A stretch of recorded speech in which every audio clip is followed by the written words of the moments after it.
last couple of weeks been doing a bit of a kind of dive through your work, through, kind of going back as far as I could. And one of the things that really strikes me is I feel like you've got a really, really strong daily practice. I feel like you're tremendously disciplined as an artist. And I can see that there are all of these different kind of aspects to your work that I feel that you kind of like check in with every day.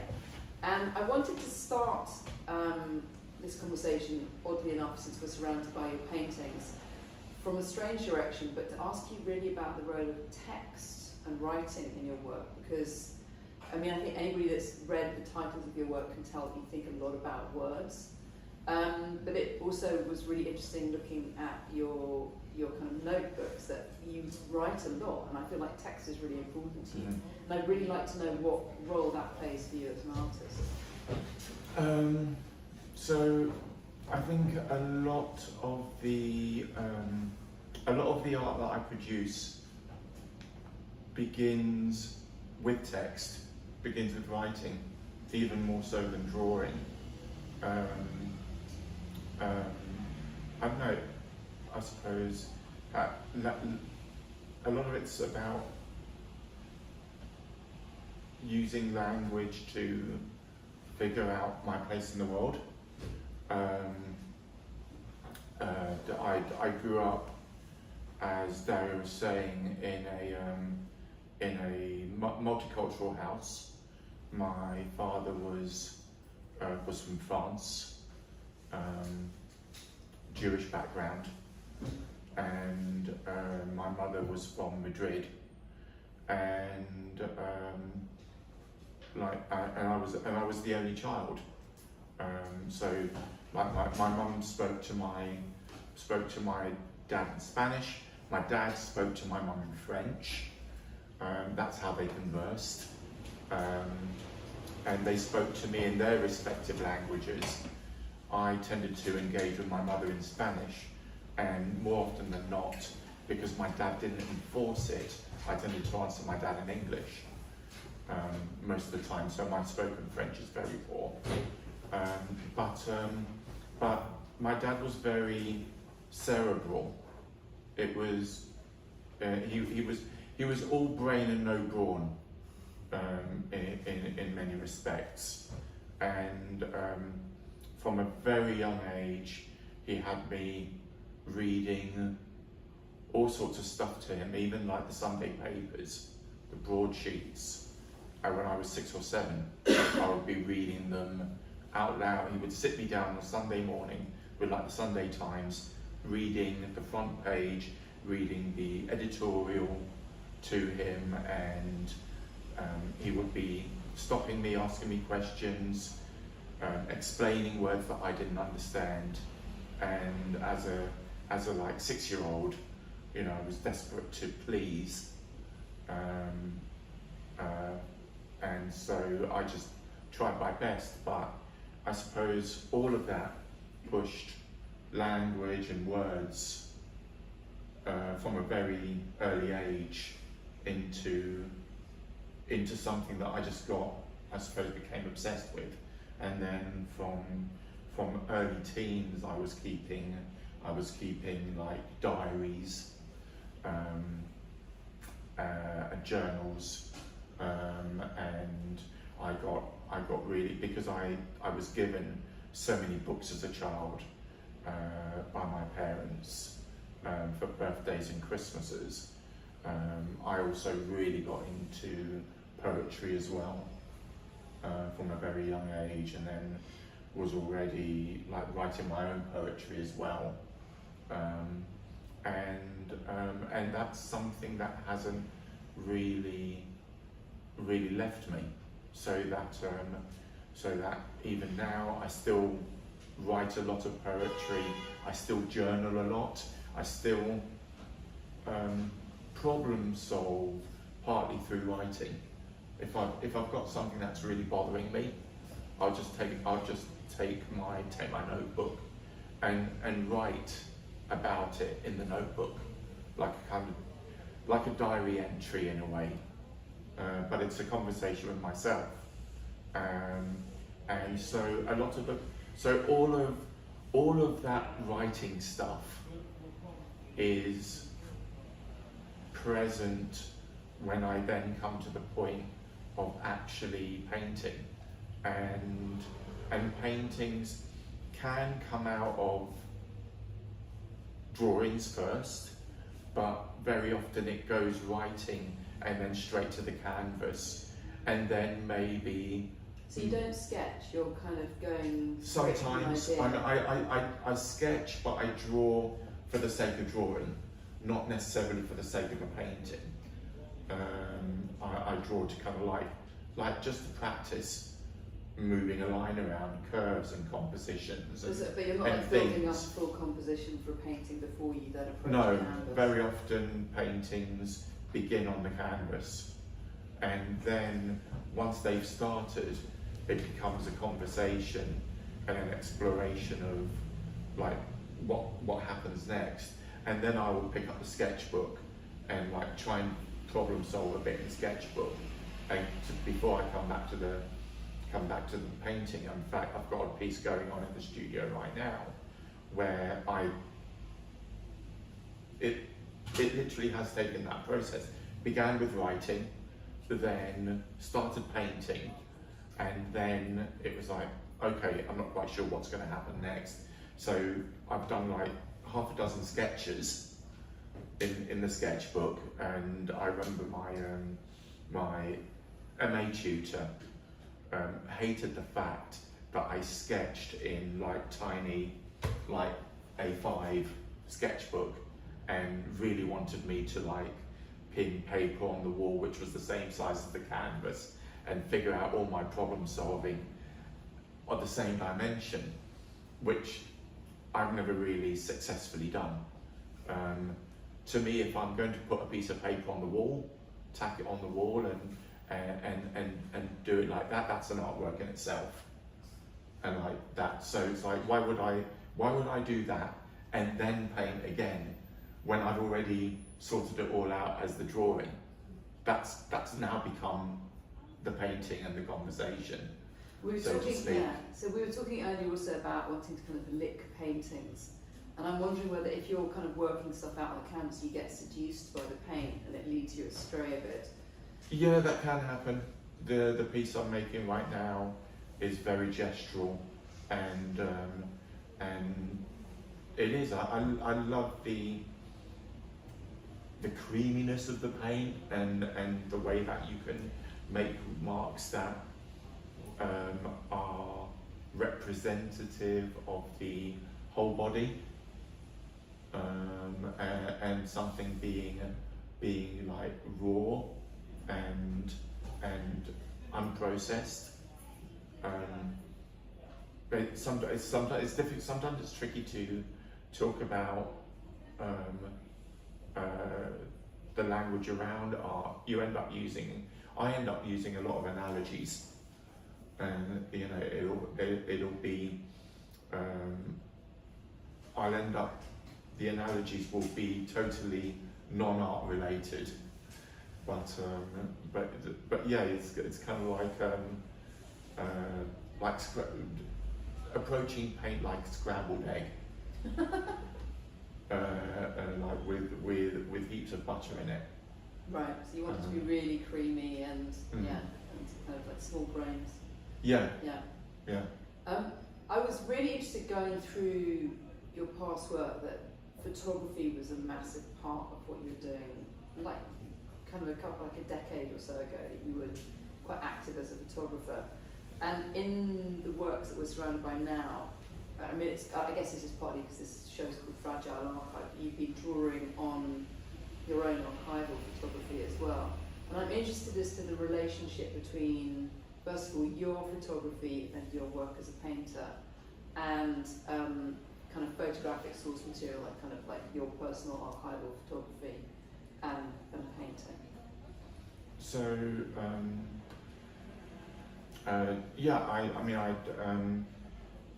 photography I first started when I was probably about 10.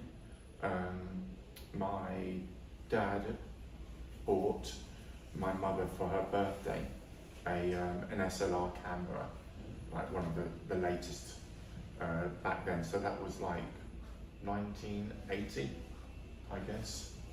Yeah, 80.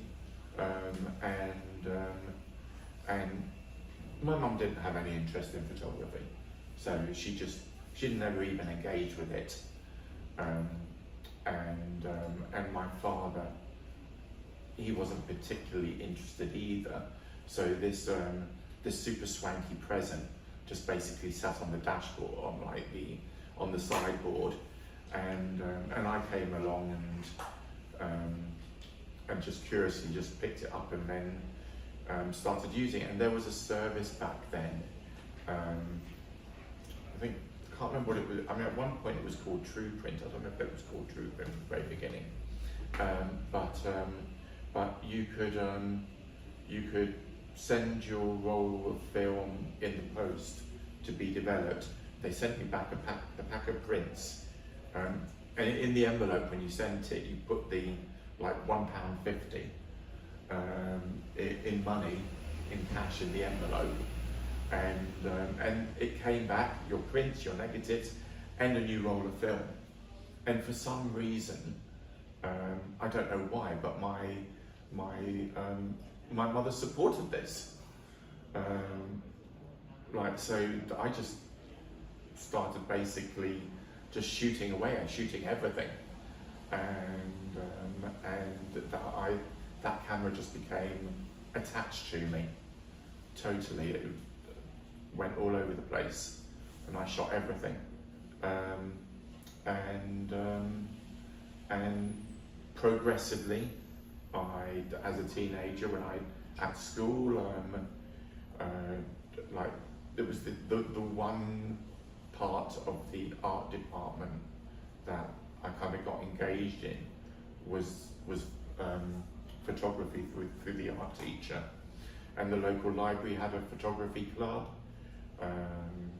I got to process and develop and print my own black and white photos, and then much later, in my 30s, at one point I got a job working for a photo agency, and was photographing sporting events, and which they would then sell the photos to like people, the copywriters, syndicating the photos.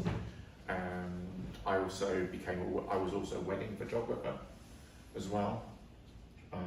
And sporting events and wedding photography, it's very, very similar. You gotta. It's a bit like street photography. You got to be shooting on the hoof. You know, you can't. I mean, yes, at a wedding, of course, there's the list of like, oh, can I have the bride and groom, the parents, all the bridesmaids, the best man, and so on and so forth. But beyond that, you're just a kind of roving reporter with a camera. So you're seeing it like a potential composition and grabbing Yeah, seeing potential composition all the time. Yeah. And a sporting event is the same. Yes, you have the trophies and the pre-start of the event, where you will get the competitors, and you have those posed pictures. But much of it is just, you can't say, oh, can you just rewind, or like stop, do that again, or hold that please. You have to be on the ball, and either you get the image or you don't. Have you then had to kind of push back against that as a painter, to not have those? Because I guess, you know, commercial photography, it comes with certain conventions around composition. Have you had to kind of challenge yourself to relearn composition as a result of? I think what photography. I mean, at the very beginning, I didn't know about art because that wasn't something that was, for all the books that I had, that wasn't talked about at home. That wasn't encouraged or supported really. So that was something I had to find out on my own. But at the very beginning, I was just going with, I suppose, my own natural aesthetic eye with regards to photography. And then I started discovering painting, and especially Titian, Velasquez, Goya, painters like that from the National Gallery, where I was going in my very late teens and early 20s, and started applying their portrait compositions to my photography, and kind of framing my shots like they were framing their portraits. And in fact, and another thing with a lot of my painting is that I make my stretches so that they are photographic ratios, so like 8 by 10, 6 by 7. So there's that direct kind of heritage of you working as a photographer. Yeah, That's kind really of, interesting. and thinking about composition in thirds as well. Yeah. Then kind of like zones.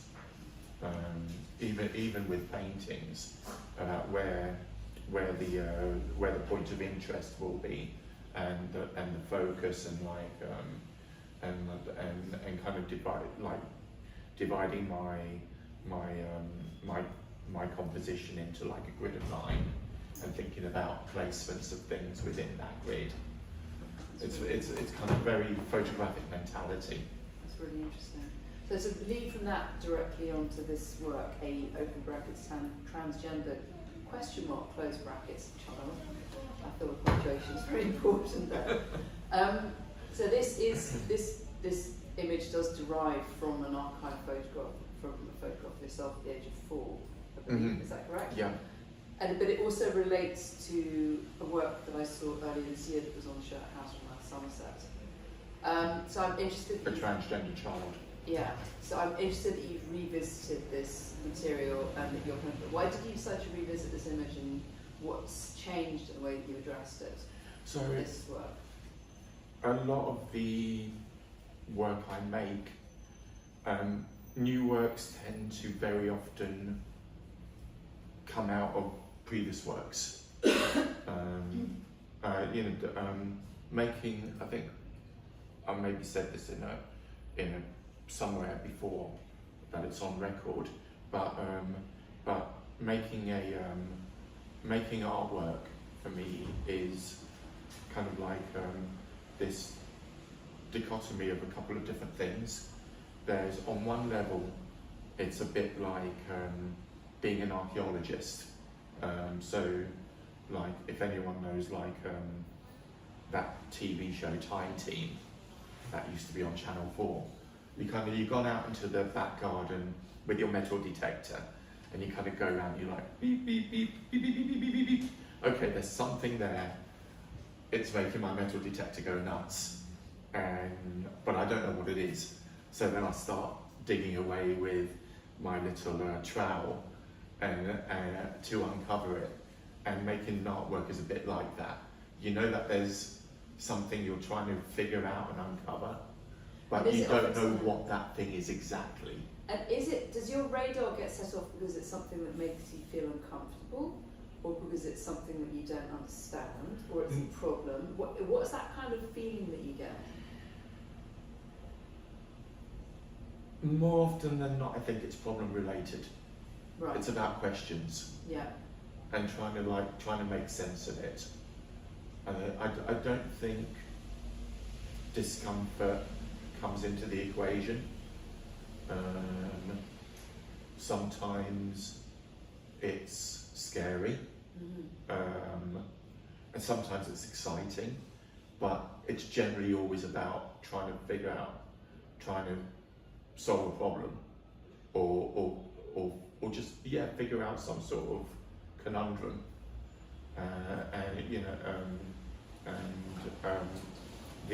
the other side of that kind of digging in the backyard is that artwork is also, and I think that's where works like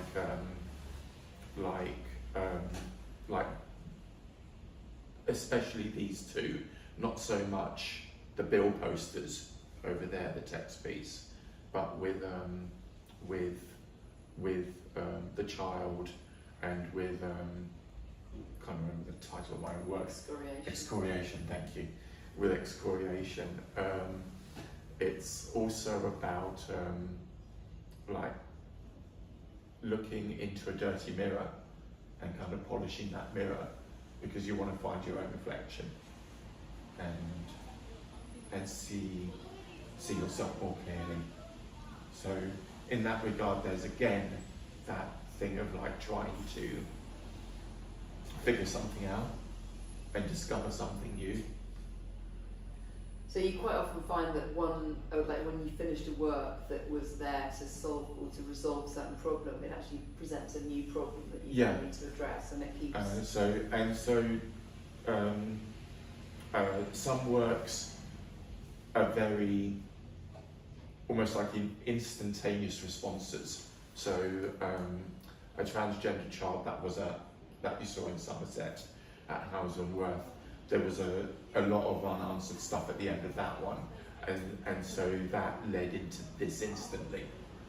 And other times the issues can be sitting on the back burner for ages and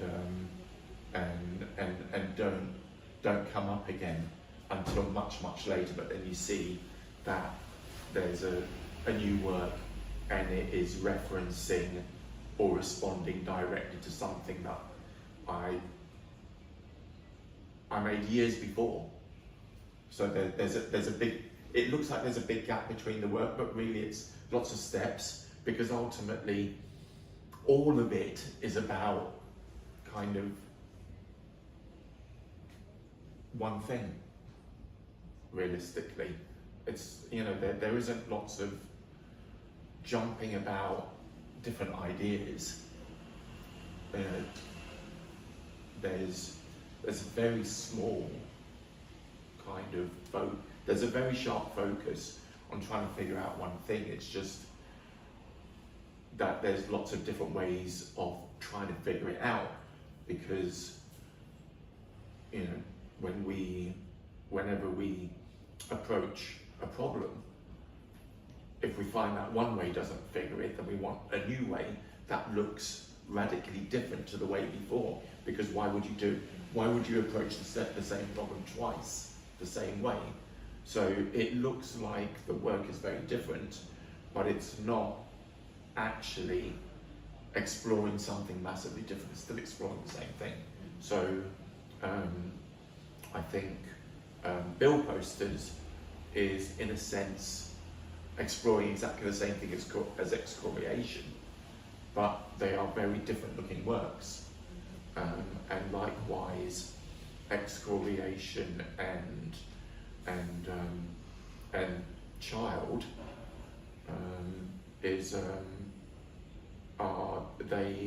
they are like bookends.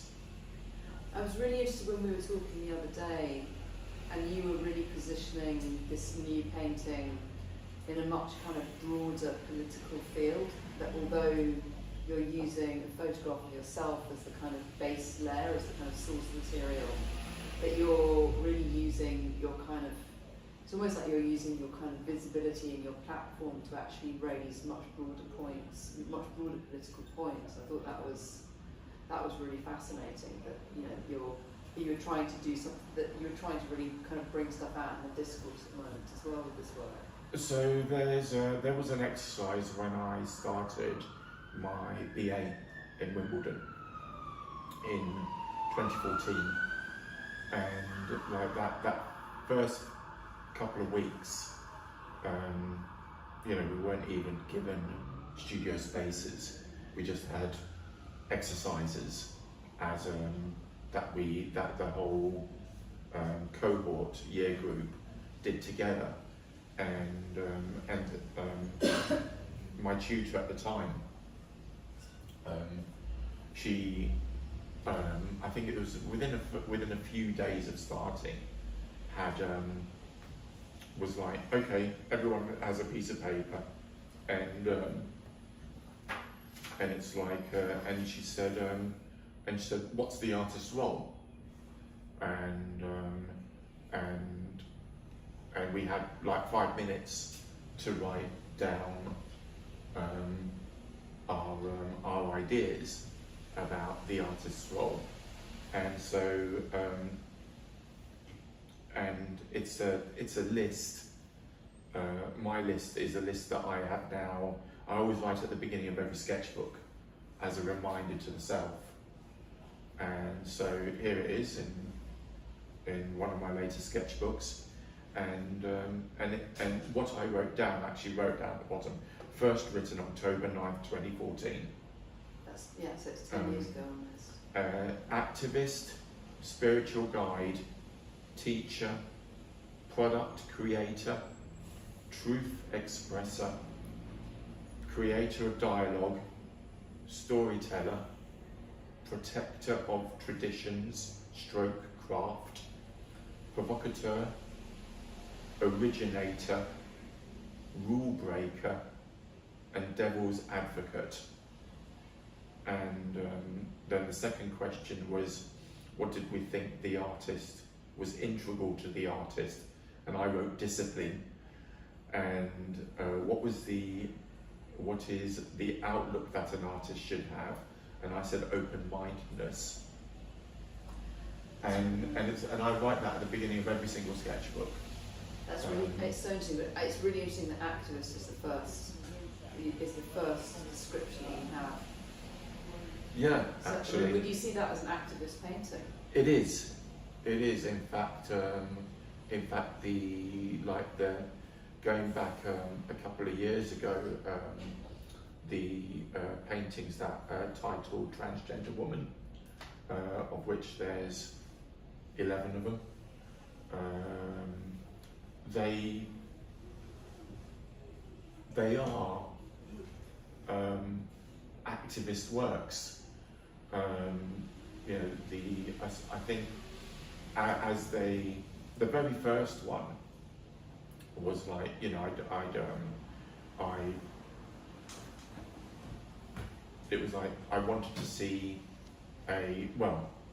Yang, my partner, we share a studio, and Yang says, you're always painting other people and other figures, why don't you paint you?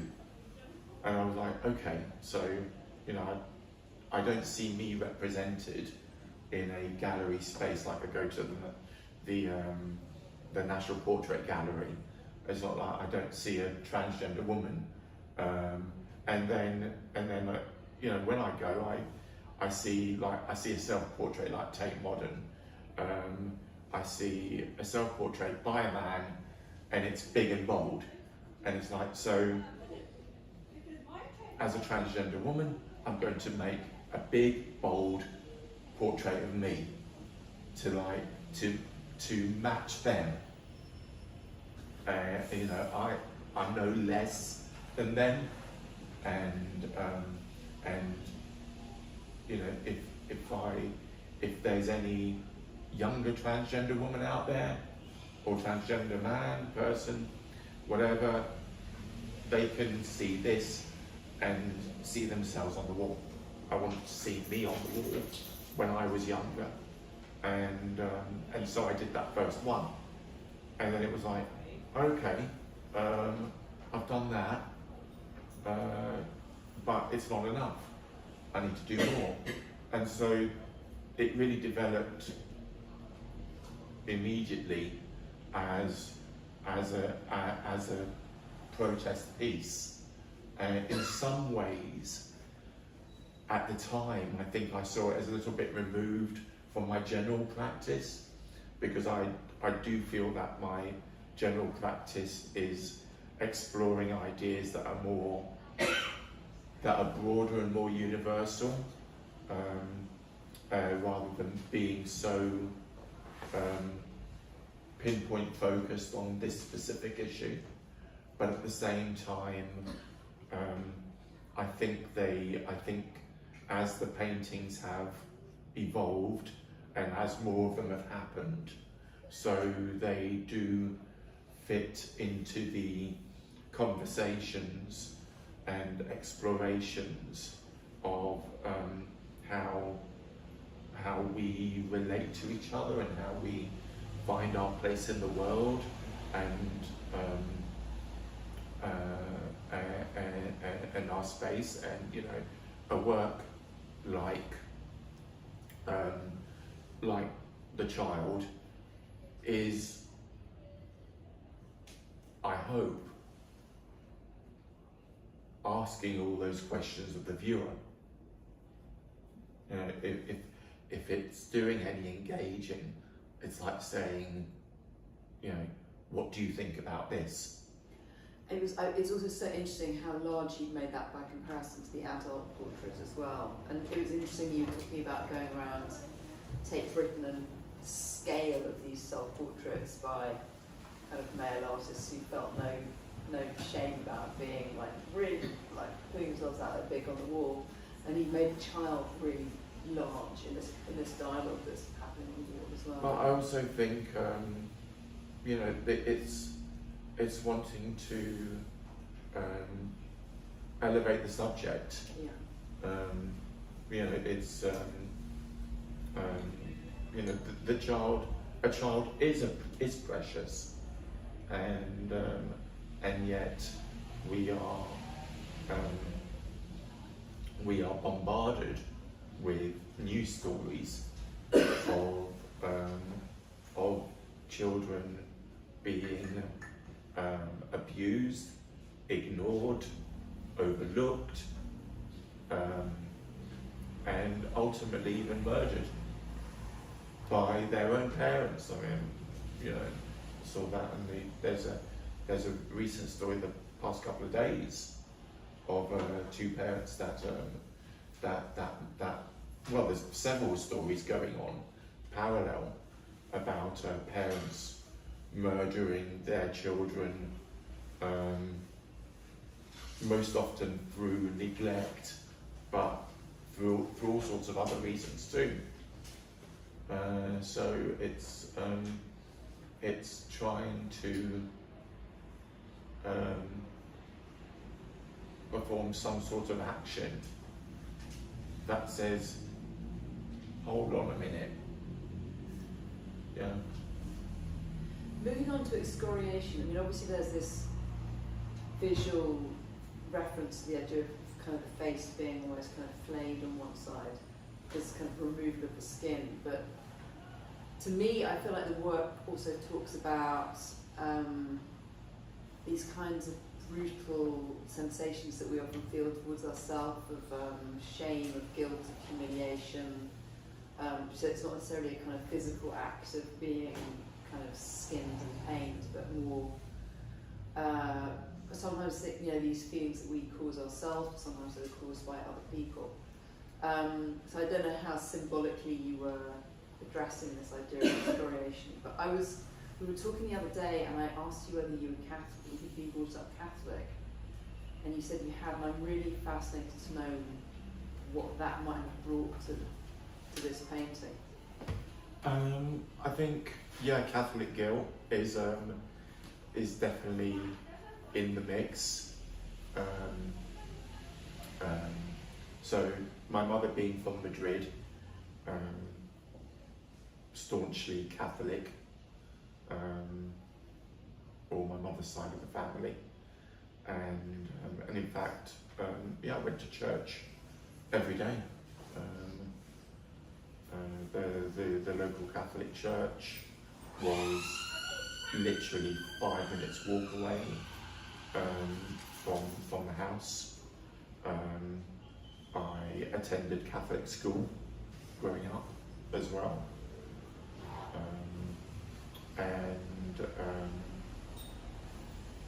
and it wasn't until I was into my about 20 that I then started exploring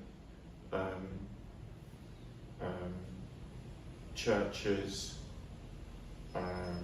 outside of the Catholic Church, I got very involved at one point for 2 years. We were chatting about it last week. A evangelical group,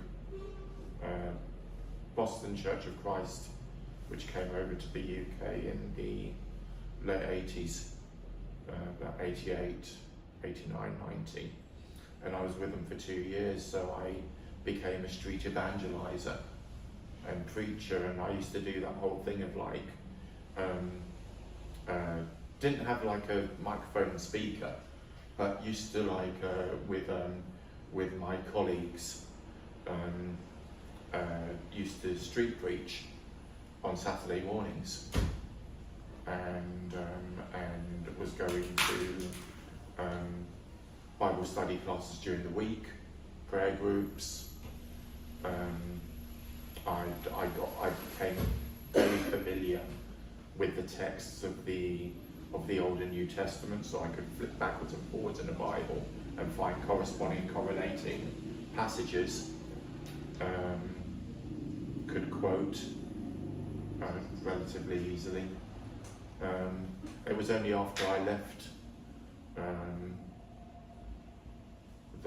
that church that I then started exploring to look for a church that I suppose, a group that I did fit in and worked with, and I suppose one of the issues with Catholicism growing up is that I suppose it had a negative impact on me, is that I knew from a young age that I believed myself to be a girl.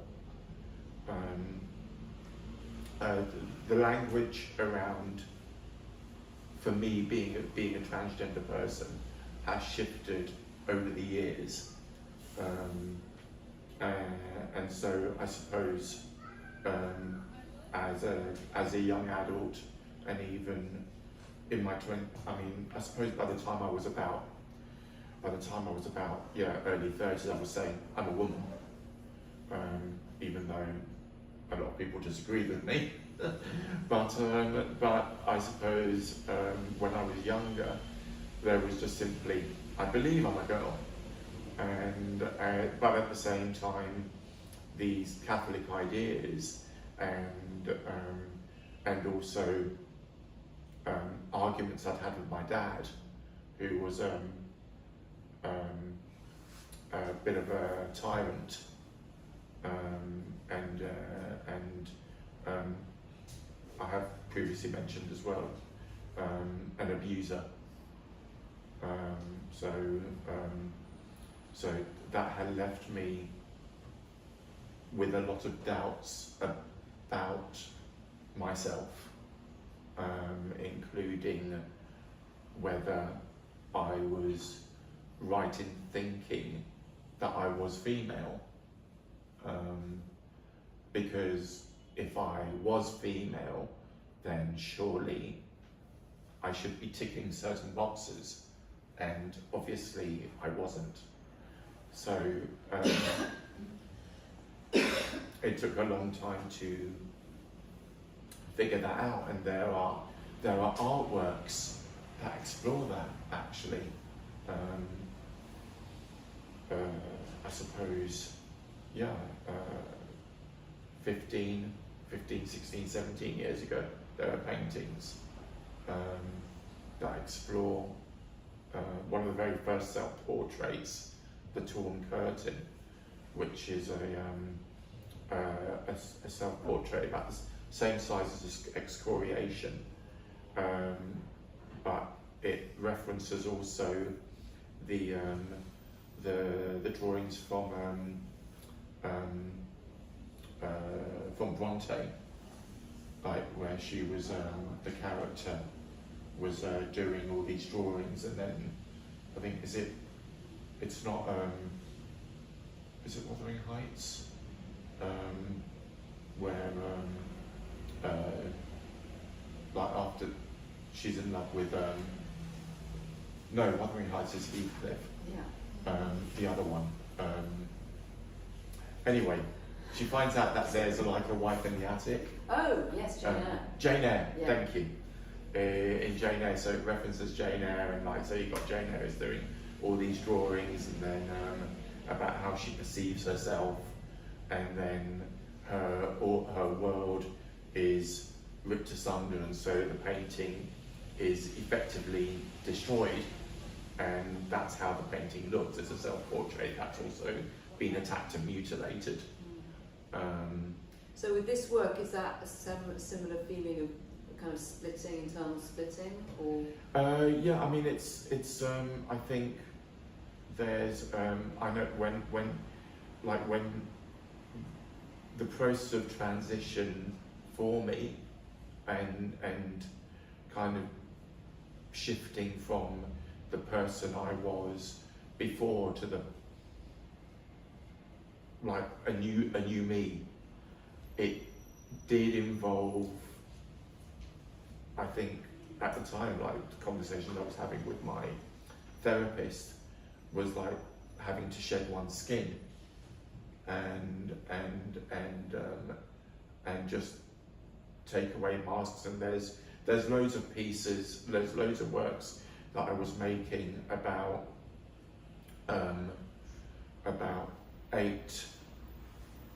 7, 8 years ago that involved masks and removing of masks, and also there was another regular motif that helmets, so paintings with helmets that are removed and discarded. It's that whole thing of like the only way that I can really engage with myself is to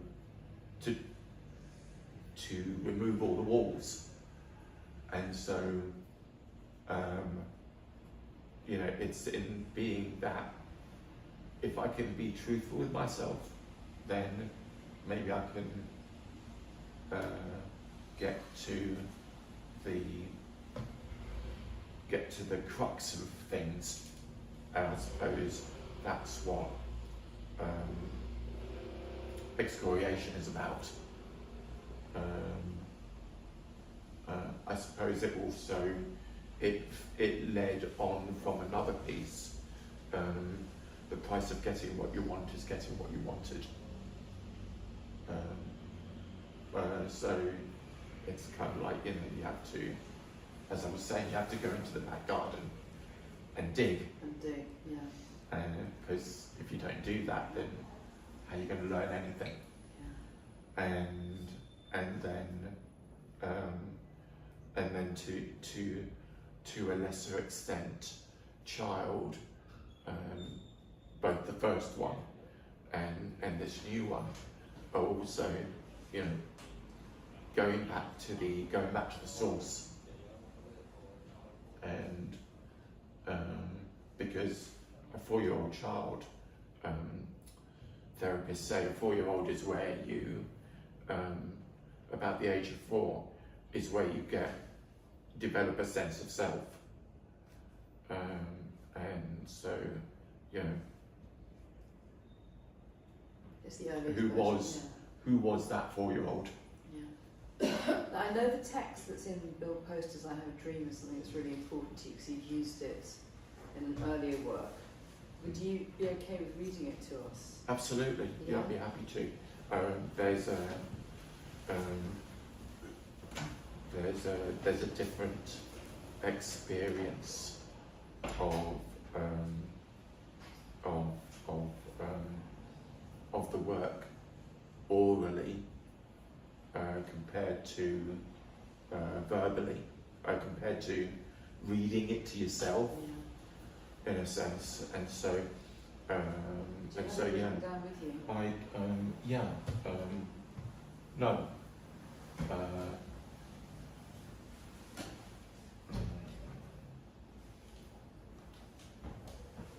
It's a technicality you didn't think out, isn't it? Yeah, no, I have,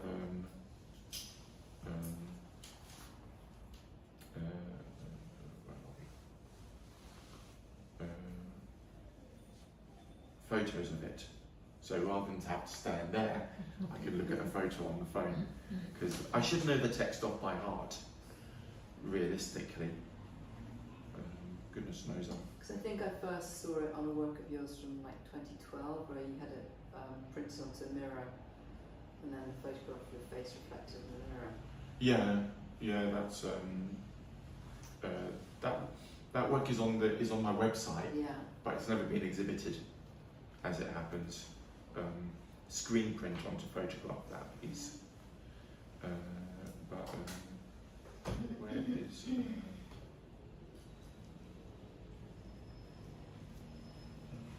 Where is it?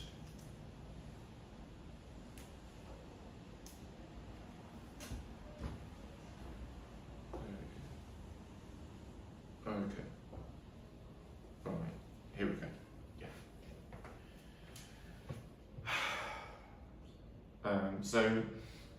The piece, if you haven't looked at it before, it's called Bill Posters I Have a Dream, and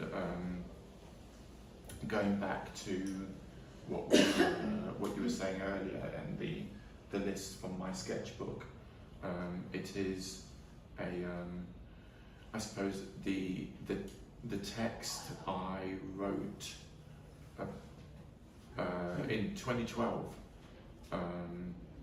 I had been to a memorial event, Transgender Day of Remembrance, and this is an annual event that takes place with many groups around the world, where they can come together, where it's safe for them to come together, and they remember all the transgender persons that have been murdered, and it's been possible to access police records, and the police records say that the murder victim was a transgender person. It's because, and it's the tip of an iceberg, because many homicide records, especially in, say, places like South America, Brazil, Argentina, they won't necessarily state on the police files that the victim was a trans man or a trans woman. So it's only where the records can be accessed and found to relay that information. And so I think 2012 we'd had a particularly high number. It was well in excess of 300 in the list, and these events, Transgender Day of Remembrance events, it's the 20th of November for what it's worth. Actually, the London meeting used to happen very near here at UCL, in a hired room there. Don't know where it's going to happen this year, but you know, we try and make it celebratory. There are songs sung, poems read, besides lighting a candle for everybody, for all the names on the list. But it's also, you know, a dispiriting event. So I was on the bus going home, and as per usual, notebook in my bag, took it out, and I wrote down this text, and so that became this poem. And then after that, it was just like finding a way to do something with it as well. So with bill posters, I was thinking about, you know, the bill poster as a protest tool, and also thinking about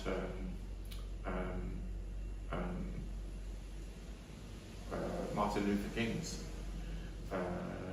great speech, and also about ideas that, like Bono from U2, he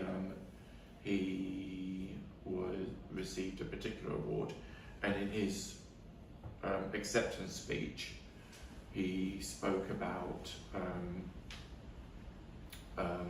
the power of rock and roll, and as a medium to get across ideas to an audience.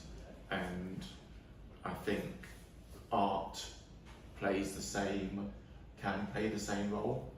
It's a tool, it's a medium. So that's how the bill posters were conceived. And so the text in the bill posters goes like this. Look at me and remember. Look at my face and hear my voice. Because whatever you think, this is my place too, and I will not be forgotten. However many blocks you place in my way, I will overcome. However many challenges I have to rise to, I will not lay down to you or your kind. I can dream, and I will dream. I will be part of the world's future. So don't call me by your label, because I am not. Don't tell me to look in the mirror and see a face you want me to see, and tell me to recognize an unfamiliar place. I have a map, and I have a home. I will be defiant. I will have my land, and my name is on the paper, and that is my truth. I will be better, stronger, greater than anything or anyone you can imagine. I will be the beauty of the butterfly, hear the beat of my wings. And now I know there's peace in self-discovery. And now, hear the music. My band, my people, playing music I can march to. And the tears on my cheeks will wash away yesterday.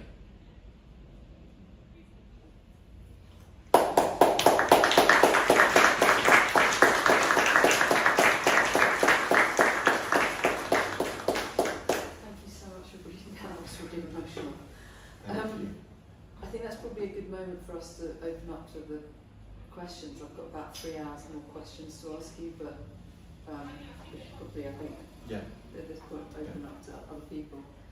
Does anyone have a question for Victoria? Or anything, nothing is off limits. I've got a question. It's not I haven't seen a lot of your work in the flesh, but I know this piece and then the floral pieces that you do, there's quite a big difference between this very sort of smooth rendered and then, the other pieces. So I just wondered what goes into the making of them. Is there more of like a cathartic, quick response to the other pieces, or do you feel like you bring that into the more rendered pieces as well? I think it just depends on the piece and on the day. Some works happen very quickly.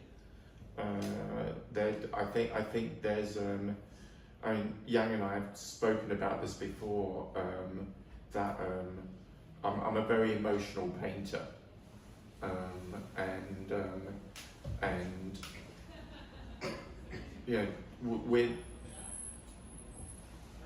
we're never the same person that wakes up each day,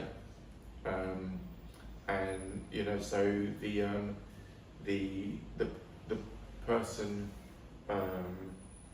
that I woke up being this morning was not the person I was yesterday. how could I be, realistically? You know, I've had 24 hours of more life experience. So why would I make the same painting twice? Because why would I do any act identically? I'm not producing sausages. So, you know, why would paintings look the same from one painting to the next when I feel like a different person? I think it's really important to mention the material you've used to the bill posters, because that's really specific, and there's a reason that you use that medium as well. So there's a lot of things that are going on into the making of the work. There's the explorative elements that I was talking about earlier, but also there's an exploration of process and materials, because I'm a real nerd about that. And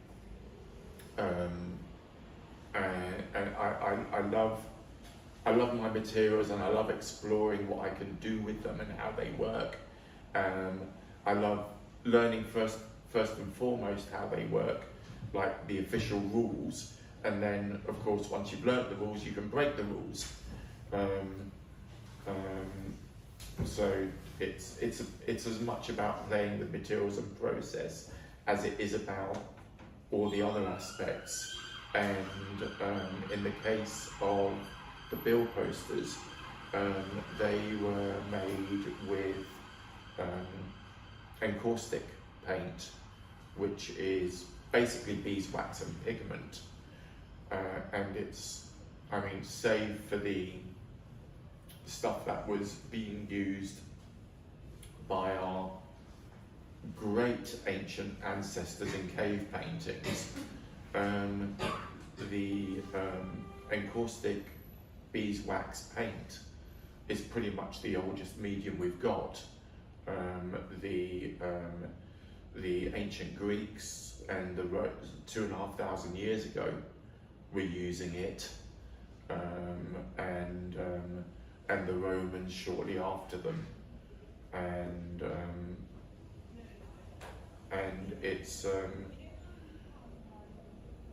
I love being able to tap into that, to align my work with art history and like the great art that has gone before me, because, you know, I think as artists we can't ignore the art canon. You know, it's impossible. You can't make work in a vacuum. But So it's got it's its kind own of challenges though as well. Yeah. Well, it's kind of like the opposite to oil painting. Oil painting is wet and kind of dries slowly. Beeswax is hard. You have to heat it to its melt point, and it holds its melt point for so long as it's on its hot plate. You can maintain the melt point, so it's liquid. The moment you take away from the heat source, within about 15 seconds, 20 seconds, it's fallen below its melt point in temperature, and it's gone hard again on the brush or on whichever surface you've managed to make a mark on when it was still in liquid form. So it's a very laborious process to make encaustic works, because you're constantly having to reheat the work, make a mark for like about 10-15 seconds, reheat, and do it again repeatedly. So you can see the way the writing runs across the posters. You can see the brush going cold and the lettering becoming a bit like, I suppose, Shakespeare when he was writing with his quill and ink, the quill running out of ink, and so the mark kind of disappearing and having to recharge the quill to make a fresh mark of a few more words and then dip again. And I suppose I wanted to bring in all those aspects into the bill posters, that labour, that connection to ancient art history, but also the way that the raw linen, which didn't have to be primed because it wasn't oil. Oil, for those that don't know, destroys organic fabric. So that's the reason why, one of the reasons why we have to prime for oil painting. If you paint with acrylic or watercolour on cotton or linen, you don't have to prime, but with oil you do. But with beeswax, I didn't have to. I could paint directly onto the raw fabric and generate a surface and an object that looked like a weather-beaten, tattered, on the street wall bill poster. Ultimately. I think we've got time for just one more quick question. Sorry. Yeah. Can I make a quick comment? So like the bill poster you read about it, and you mentioned a lot about like transgender Remembrance Day, but I think for any audience coming to the gallery and reading it without the context, if they feel like marginalized in any ways in the society, they would feel the connection. Thank you, yes, I was going to say that at the end of the reading, and then the conversation carried on. But the original text I wrote in my sketchbook all those years ago was a response to the event I had just been to that night. But I did refine the text because I wanted it to be more universal. And that when you come before it and you get to read it for yourself, it's not about being transgender Day of Remembrance, but it's about a text that anyone that feels, as you said, marginalised or oppressed might be able to take it as their own and make it their statement. I wanted a statement that could be owned by anyone, and not just a select few. That was very, very important, and I think that's why I like to see myself as an artist, full stop. If you're going to expand that, then say an artist that happens to be a woman, and British if you like, because I was born in London. You know, I have I carry that baggage with me. And lastly, happens to be a trans woman. That's absolutely the bottom of the list. It is part of my makeup.